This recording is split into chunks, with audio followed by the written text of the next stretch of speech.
Hey, welcome to the Driven Billionaire channel. Today, we're going to go over the 7 reasons why you should still own cryptocurrencies. Make sure to watch until the end because number 2 is the strongest argument on why you should still want to have cryptocurrencies in your portfolio despite the news of recent events and what the so-called experts want you to believe. A disclaimer alert is now in effect since in this channel and in this video, we do not recommend or advise you to buy or sell any stocks, cryptocurrencies or any other assets and goods. The purpose of this video is for education and information only. We are not responsible for your decisions. Number 7.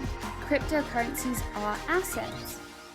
Digital currencies can be considered as assets, even if they weren't available for the vast majority of financial history. Experts and investors say that the closest asset class to cryptocurrencies, such as Bitcoin, would be the equivalent of something like commodities, especially gold in particular. Crypto is a scarce or limited asset, widely recognized and traded by people across the globe and considered a possession of value. Just like gold, the validity of Bitcoin and other cryptocurrencies can be clearly seen, and just like any other commodity, it has its ups and downs, which drive investors that have it in their portfolio to look at it as a long-term goal and not for immediate gains. Also, many investors out there love to talk about the rule of supply and demand when they talk about cryptocurrencies, especially Bitcoins. They like to point out that when you have a limited supply with a consistent increasing demand, that can only mean the price is likely to reach the moon. Number 6. Accessibility. All you need is a phone, a computer, or a tablet with internet. Given the technology advances and the fact we live in a world where there are more phones and computers than people, makes cryptocurrencies accessible for transactions to anyone, anywhere that is willing to do business with them. You don't need much to do transactions, and the transactions are not limited to a bank, city, or even to a country. To anyone, anywhere, instantly, as long as they have the internet and a phone, of course. There are an estimated over 2 billion people with access to the internet who don't have access or even the rights to use traditional exchange systems. These individuals are the ones that usually benefit the most from the cryptocurrency market. Remember, as long as you have internet and a device which you can store and connect, you're good to own and trade cryptocurrencies. Now let me ask you, who do you know that does not own a phone, computer, or an iPad? Number 5. Cryptocurrencies are marketed by high liquidity. Liquidity is essential for tradable assets since it's very difficult for traders to exit trades or sell assets when positioned in an illiquid market. Through the years, with more businesses and people accepting cryptocurrencies to trade for goods and services, the market cap and the market volume has been increasing rapidly. This means that, just like any other currencies used around the globe, such as the euro or dollar, cryptocurrency prices are going to be affected by fundamentalist news and the investors' emotions. However, that does not necessarily mean that its volume or liquidity is affected, because the only thing that can affect liquidity is if the people or businesses that use cryptocurrencies stop accepting that type of payment for goods and services provided. Look at the dollar, for example. Even though fundamentalist ideas can influence a dollar's price, it will still be accepted in the market in many countries by many people and businesses. This means you might need more or less dollars to buy a product, but you will not be denied the trade simply because you're using dollars, and that by itself creates a market for the dollar to be used as a currency and makes it liquid. This same line of thought is applied to cryptocurrencies, and that is why it's such a liquid asset. It's because people and businesses accept it for goods and services, just like in the past they used to accept gold. Now, what if everybody stops accepting it? Then cryptocurrencies won't be liquid anymore. How likely is that to happen? Well, to answer that, we're going to ask you a question. How likely are people to stop trading gold or silver? Number 4. Cryptocurrencies cannot be inflated. Ever since the pandemic, we've seen countries all over the world giving stimulus packages that would help people and make sure that the economy would be okay, even after the fact that a lot of people closed their businesses, lost their jobs, and some lost their loved ones, which resulted in cutting off the income stream of that household. Why is that important to point out? It's important because the stimulus package that governments were giving out was just another way of saying, hey, we're going to print more money to give to you.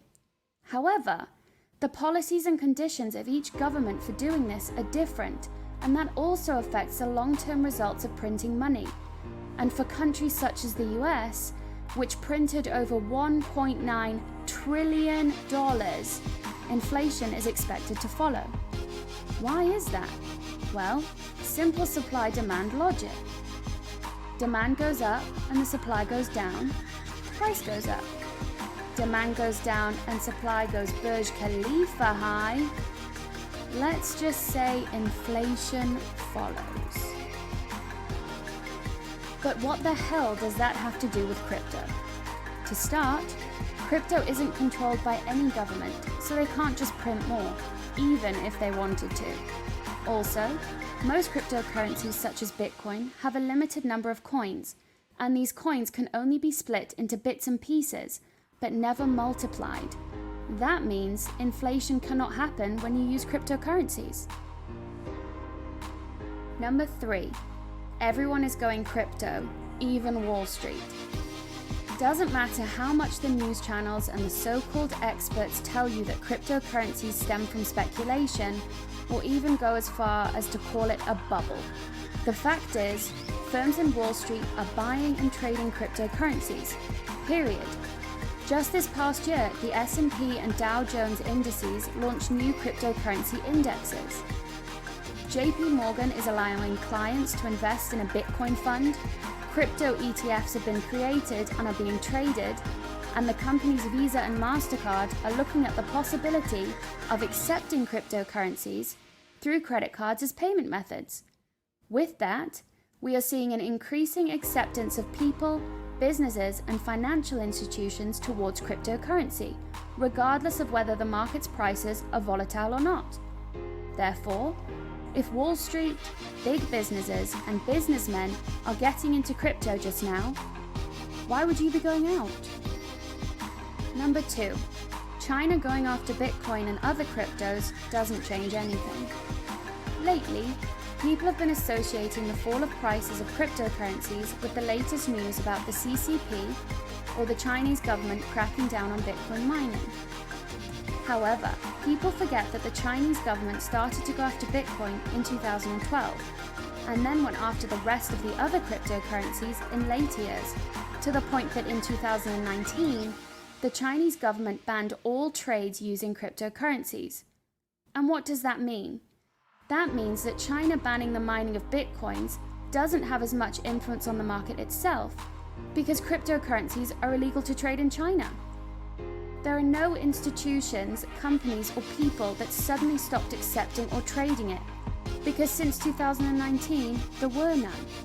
Sure, the news can impress some investors enough to make some of them sell their cryptocurrencies due to their emotions, and this can drag the price down. But the bottom line is, the latest Chinese news on the crackdown of Bitcoin mining has very little to do with the price of Bitcoin going down. Number 1. Cryptocurrencies have a tremendous leverage. The stories of crypto billionaires are well known all over the world.